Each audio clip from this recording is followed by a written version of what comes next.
सर्वप्रथम आपल्या सर्वांना मनापासून पक्षाच्या 27व्या वर्धापन दिनाच्या मनापासून या ठिकाणी शुभेच्छा देतो। माझ्या बाबतीमध्ये जर बोलायचं झालं तर माझा राष्ट्रवादीचा जो प्रवास आहे तो काही फार जुना नाहीये। फक्त 26 महिन्यापूर्वी माझा राष्ट्रवादी पक्षामध्ये प्रवेश झालेला होता।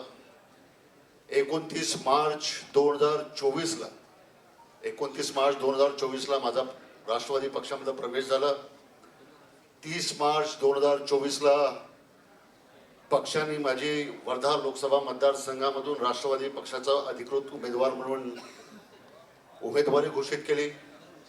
2 एप्रिलला मी फॉर्म भरला, 26 ला मतदान होतं आणि 4 जूनला मी खासदार झालो। परंतु या सर्व याच्यामध्ये खऱ्या अर्थानं जी किमया जर कोणी केली असेल ती मी आपल्या सर्वांच्या साक्षीने या ठिकाणी सांगू इच्छितो की पवार साहेबांच्या किमयेशिवाय त्या ठिकाणी वर्धा लोकसभा मतदारसंघामधून मी खासदार म्हणून निवडून येणं हे कदापिही शक्य नव्हतं। कारण की वर्धा जिल्ह्यामध्ये फार जास्त राष्ट्रवादीचा बेस नव्हता। अशा परिस्थितीमध्ये पवार साहेबांनी माझी उमेदवारी घोषित केली। आपलं चिन्ह नवीन होतं आणि या सर्व परिस्थितीमध्ये मला आठवतं की 2 एप्रिलला मी माझा नामांकन अर्ज त्यावेळेला 2 एप्रिल 2024 ला माझा नामांकन अर्ज हा लोकसभा उमेदवार म्हणून त्या ठिकाणी भरला। त्या दिवशी आदरणीय पवार साहेब हे माझा नामांकन अर्ज भरण्याकरता वर्धेला प्रामुख्याने त्या ठिकाणी उपस्थित होते आणि जवळपास त्या दिवशी 45-46 डिग्रीचं ऊन होतं। इतकं प्रचंड उन्हामध्ये पवार साहेब जिथून आम्ही फॉर्म भरला तिथून तर कलेक्टर ऑफिसपर्यंत माझ्यासोबत होते आणि त्या दिवशी जी पवार साहेबांची उपस्थिती माझ्या नामांकन रॅलीमध्ये होती त्याच दिवशी अनेकांनी भाकीत केलं की अमर काळेंचा विजय हा निश्चित आहे आणि खऱ्या अर्थाने ही किमया जर कोणाची होती तर ती माननीय पवार साहेबांची होती, आपण लक्षात घ्या। त्यामुळे फार जास्त वेळ या ठिकाणी बोलणार नाही। फक्त आज या वर्धापन दिनाच्या निमित्तानं मी आपल्या सर्वांकडनं फक्त इतकी अपेक्षा करतो। अनेक लोकांनी आपले विचार या ठिकाणी व्यक्त केलेले आहेत, त्यामुळं काही फार जास्त बोलण्याची आवश्यकता नाही, परंतु इतकं मात्र निश्चित सांगू इच्छितो की आजच्या या वर्धापन दिनाच्या निमित्तानं फक्त भाषण करण्याकरता आणि या ठिकाणी आपल्या बाजू मांडण्याकरता या ठिकाणी आपण सर्व लोक आलो नाही हे आपण लक्षात घ्या। माझी आपल्या सर्वांकडनं ही अपेक्षा राहील की आजच्या या वर्धापन दिनाच्या निमित्तानं 2029च्या लोकसभा आणि त्याच्यानंतर येणाऱ्या विधानसभा निवडणुकीच्या विजयाचा संकल्प हा आजच्या या वर्धापन दिनाच्या निमित्तानं आपण सर्वांनी केला पाहिजे इतकी अपेक्षा करतो। फक्त 1000 दिवस आपल्याकडे बाकी आहेत। 1000 दिवस, 1000 ते 1100 दिवस बाकी आहे आणि 1000-1100 दिवसाच्या नंतर आपल्याला पुन्हा 2029च्या लोकसभेला आणि त्याच्यानंतर काही दिवसांनी महाराष्ट्रातल्या विधानसभेला हे समोर जावं लागणार। आजची जर आपण परिस्थिती राज्याची आणि देशाची बघितली तर मला या निमित्तानं आपल्याला सांगितलं पाहिजे की ज्या पद्धतीनं आतापर्यंत कधीही आम्ही देशाच्या आणि राज्याच्या निवडणुकांमध्ये पैशाचा वापर होताना ज्या पद्धतीने आम्ही कधी बघितला नाही तो वापर सध्या आज इतक्या मोठ्या पद्धतीनं भारतीय जनता पक्षाकडनं हा निवडणुकीमध्ये होतोय। आज आपण सर्वांनी आपल्या मनाशी खुणगाठ ही बांधली पाहिजे की पैशांची बरोबरी आपण भारतीय जनता पक्षासोबत करू शकत नाही हे आपण लक्षात घ्या। त्यांच्या पैशाची बरोबरी आपण करू शकत नाही। त्यामुळे एकच पर्याय हा आपल्या सर्वांच्या समोर आहे आणि तो म्हणजे रस्त्यावर येऊन लढण्याचा।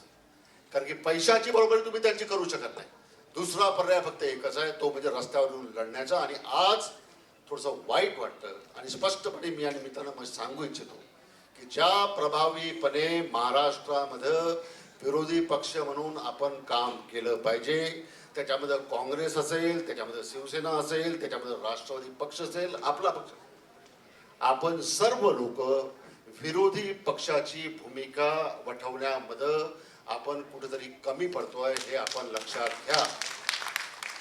आपण आपली विरोधकाची भूमिका अजूनही प्रभावीपणे मांडू शकत नाहीये हे वास्तव कोणीही नाकारू शकत। त्यामुळे माझी इतकी अपेक्षा आहे की मुद्दे प्रचंड आपल्याकडे। आज या ठिकाणी नीटची परीक्षा झाली, नीटचे पेपर लीक झाले, आज या ठिकाणी शेतकऱ्यांच्या आत्महत्या होतात, आज या ठिकाणी या राज्यामध्ये आणि देशामध्ये शेतकऱ्याच्या शेतमालाच्या भावाचे प्रश्न आहेत. आज या ठिकाणी महिलांच्या वरचे होणारे अत्याचाराचे प्रश्न आहेत, महागाईचा प्रश्न आहे.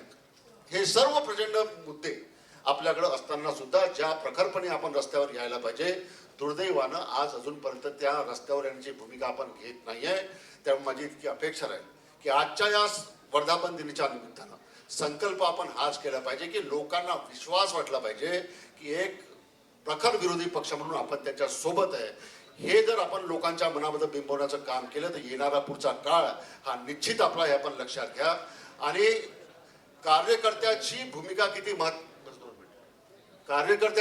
किती महत्वाची असते हे जर एक उदाहरण जर मला या निमित्तानं सांगावंसं वाटलं तर मी या निमित्तानं सांगतो की आता आपल्या PM किसानचे पैसे येतात आणि हे PM किसानचे पैसे येतात तेव्हा अनेकदा हे पैसे जर आले नाही तर एखाद्या बरेचदा लोक आमच्याकडे येतात आणि लोक आम्हाला काय म्हणतात की साहेब ते मोदीचे पैसे आले नाही बरं तुम्ही. हा विषय लक्षात घ्या. हा सर्वात महत्वाचा विषय का साहेब ते मोदीचे 2000 अजून आले नाही. ते म्हणजे आपल्या मोदीचे कुठे आहे तर सरकारचे पैसे गव्हर्नमेंटची स्कीम आहे तर ते म्हणतात नाही सर ते मोदीचे पैसे. मला या निमित्तानं आपल्याला विचारावं वाटतं की त्या फाटक्या माणसाकडं ज्याच्या अंगावर फाटकं धोतर आहे, फाटकी बंगाली आहे, त्या माणसाच्या मनामध्ये हे पैसे जे आहे हे पैसे तुम्हाला जे देऊन राहिले हे कोण देऊन राहिलं तर मोदी देऊन राहिला. हे बिंबवण्याचं काम हे जर कोणी केलं असेल तर ते भारतीय जनता पक्षाच्या कार्यकर्त्यांनी केलं. त्यामुळं हा त्यांच्यातला आणि आमच्यातला फरक आहे. आपण लक्षात घ्या.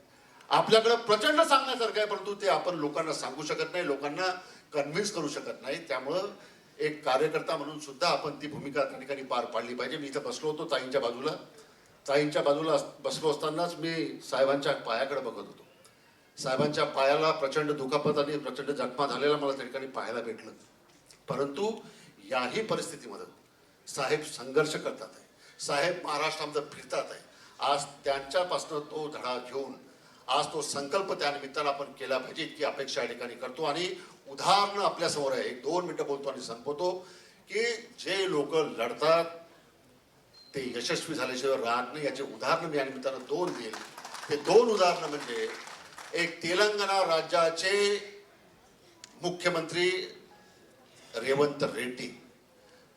ज्या तेलंगणामध्ये लोक म्हणत होते का काँग्रेस पुढच्या 5-50 वर्षामध्ये कधी सत्तेवर येणार नाही, त्या ज्या तेलंगणामध्ये काँग्रेस पक्ष 3ऱ्या आणि 4थ्या क्रमांकावर होता त्या तेलंगणामध्ये काँग्रेसची सत्ता बसवण्याचं काम हे रेवंत रेड्डींनी करून दाखवलं. पण लक्षात घ्या 4थ्या नंबरचा पक्ष तेलंगणातला 4थ्या नंबरचा पक्ष त्या पक्षाला सुद्धा सत्तेवर आणण्याचं काम त्या ठिकाणी रेवंत रेड्डींनी करून दाखवलं.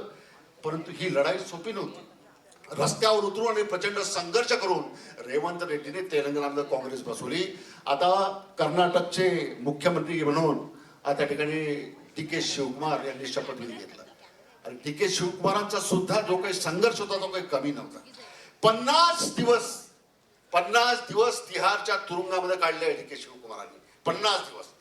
परंतु 50 दिवस तिहारच्या तुरुंगामध्ये काढून सुद्धा DK शिवकुमार खचले नाही, संघर्ष केला, काँग्रेसला सत्तेवर आणलं आणि तेच DK शिवकुमार आज राज्याचे मुख्यमंत्री झाले. हे आपल्या समोरचे उदाहरण आहे. त्यामुळे माझी इतकी अपेक्षा आपल्या सर्वांकडनं राहील की आता आपण संघर्षाची भूमिका घेतली पाहिजे. करो या मरो हा नारा 1942 मध्ये गांधीजींनी दिला. आता त्या नाऱ्याची पुनरावृत्ती करण्याचं काम आपल्या सर्वांना करायचं आहे इतकी एक अपेक्षा मी या ठिकाणी करतो. आणि फक्त एक फौजिया ताईंनी जे या ठिकाणी शेवटचं त्यांचं भाषण संबोधना जे बोलले की एक क्लिअरिटी घेऊन आणि स्पष्टता घेऊन आपण आता लोकांमध्ये गेलं पाहिजे. हे जे फौजिया ताईंनी या ठिकाणी आपल्या भाषणामध्ये बोलल्या तेच मला या निमित्तानं सांगावंसं वाटतं की ती स्पष्टता घेऊन लोकांमध्ये आपण गेलं पाहिजे. अनेक लोक आपले चर्चा करतात की आता आपण किती दिवस एकत्र असं आहे, नंतर आता केव्हा आपलं एकत्रीकरण होणार, आपण NDA जाणार का कुठं जाणार, हे आपलेच लोक चर्चा करतात. त्यामुळं या चर्चांना पूर्णविराम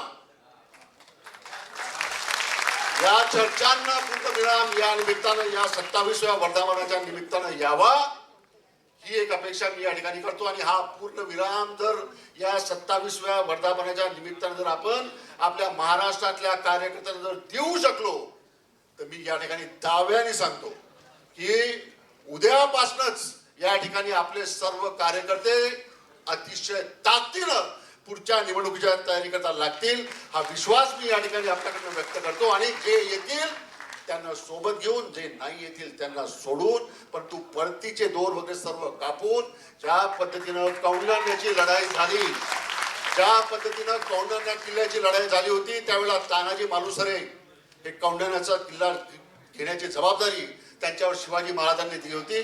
आपण हारून राहिलो होतो, तो किल्ला, परंतु त्यावेळेला मराठे पहिल्याच्या ह्याच्यामध्ये होते, परंतु तानाजी मालुसरेंनी परतीचा दोर कापून टाकला.